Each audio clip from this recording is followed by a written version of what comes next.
آموز واقعہ حضرت سلمہ ابن اکوع رضی اللہ تعالیٰ عنہ روایت کرتے ہیں کہ ایک شخص حضور اکرم صلی اللہ علیہ وسلم کی مجلس میں حضور اکرم صلی اللہ علیہ وسلم کے سامنے بیٹھا ہوا تھا، کھانا کھا رہا تھا، بائیں ہاتھ سے کھا رہا تھا۔ اہل عرب کے ہاں بائیں ہاتھ سے کھانا ایک معروف مشہور تھا، لوگ بکثرت بائیں ہاتھ سے کھانے لگتے تھے۔ تو نبی کریم صلی اللہ علیہ وسلم نے اس کو دیکھا کہ بائیں ہاتھ سے کھا رہا ہے، تو آپ نے اس کو تنبیہ فرمائی اور فرمایا کہ تم دائیں ہاتھ سے کھاؤ، سیدھے ہاتھ۔ تو یہ اس لیے فرمایا کہ اللہ تبارک و تعالیٰ کی طرف سے جو آداب سکھائے گئے ہمیں آپ کو زندگی گزارنے کے، ان میں دائیں طرف کو ترجیح حاصل ہے بائیں طرف ہر معاملے میں۔ نبی کریم صلی اللہ علیہ وسلم ہر معاملے میں دائیں جانب کو ترجیح دے دیتے ہیں بائیں جانب کے اوپر، اللہ تعالیٰ کی طرف سے حکم ہی ہے۔ اب یہ کہ کسی کی یہ سمجھ میں آئے یا نہ آئے کہ کوئی اس کو عقل اس کے تسلیم کرے نہ کرے، لیکن اللہ اور اللہ کے رسول صلی اللہ علیہ وسلم کا یہ بتایا ہوا ادب کہ دائیں ہاتھ سے، تو اسلام سے تو معنی ہی ہے کہ آدمی سر جھکا دے، تو چاہیے تھا کہ اس کو فوراً تسلیم کر لے۔ لیکن جو شخص کھا رہا تھا بیٹھا ہوا بائیں ہاتھ سے، حضرت نے اس کو ٹوکا اور ٹوک کر کہا کہ بائیں ہاتھ سے کھاؤ، تو جواب میں اس نے کہا کہ لا استطیع، کہ میں بائیں ہاتھ سے نہیں کھا سکتا، یہ کہا میں بائیں ہاتھ سے نہیں کھا سکتا۔ اور در حقیقت اور کوئی وجہ نہیں تھی، صرف دل میں تکبر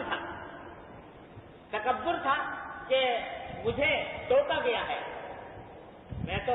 ایسی بات کے اوپر مجھے ٹوکا جا رہا ہے، میری گویا توہین ہو رہی ہے۔ تو اس تکبر کی وجہ سے اس نے جواب میں فوراً یہ کہا کہ میں نہیں کر سکتا، میں نہیں کھا سکتا دائیں ہاتھ۔ تو حضرت صلی اللہ علیہ وسلم نے جواب میں فرمایا کہ لاستطعت، اللہ نے فرمایا تم کہہ رہے ہو کہ میں کھا نہیں سکتا بائیں ہاتھ سے، اچھا اب آئندہ کبھی کھا ہی نہیں سکو،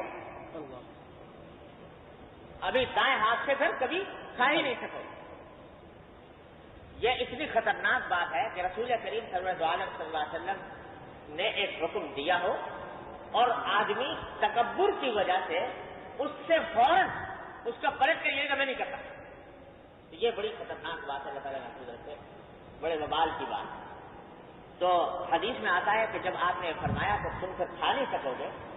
تو ساری عمر اس کی اس حالت میں گزری کہ وہ اپنا ہاتھ منہ کی طرف لے جانے پر قادر ہو۔ اللہ، یہ واقعہ دیکھا ہے، اس میں ہمارے لیے کئی سبق ہیں بڑے عظیم الشان۔ پہلا سبق تو یہ ہے کہ بسا اوقات ہمارے دلوں میں اپنی نادانی اور بے وقوفی سے یہ خیال پیدا ہوتا ہے کہ بھائی کتنا اچھا ہوتا کہ ہم حضور اقدس صلی اللہ علیہ وسلم کے زمانے کے اندر ہوتے، اور صحابہ کرام رضی اللہ تعالیٰ عنہ اجمعین کو جو سرکار دو عالم صلی اللہ علیہ وسلم کی صحبت نصیب ہوئی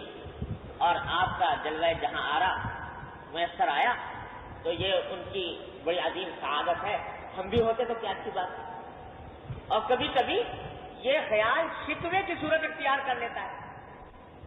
کہ اللہ تعالیٰ ہمیں اسی وقت پیدا کر دیتے تو ہمارے لیے آسان ہو جاتا۔ آج 20ویں 21ویں صدی میں ہمارے لیے دین کی تعلیمات پر چلنا دشوار ہو گیا ہے، ماحول خراب ہے، اور تو خدا جانے کیا کیا دشواریاں پیدا ہو گئی ہیں۔ اگر اس زمانے میں ہوتے تو ماحول سارا بنا ہوا ہوتا صحابہ کرام کا، اور اس میں ہمارے دین پر چلنا آسان ہوتا۔ اللہ نے ہمیں اس دور کے اندر پیدا کر دیا۔ کبھی کبھی یہ خیال شکوے کی شکل بھی اللہ بچائے اختیار کرے، لیکن یہ معلوم نہیں کہ دیتے ہیں بعد ازر پہ قدا خار دیکھ کر۔ اللہ تبارک و تعالیٰ جس کسی کو کوئی سعادت عطا فرماتے ہیں اس کے ظرف کے مطابق عطا کرتے ہیں۔ یہ صحابہ کرام رضی اللہ تعالیٰ عنہ کا ظرف تھا کہ انہوں نے نبی کریم صلی اللہ علیہ وسلم کی صحبت سے استفادہ بھی کیا اور اس صحبت کا حق بھی ادا کیا۔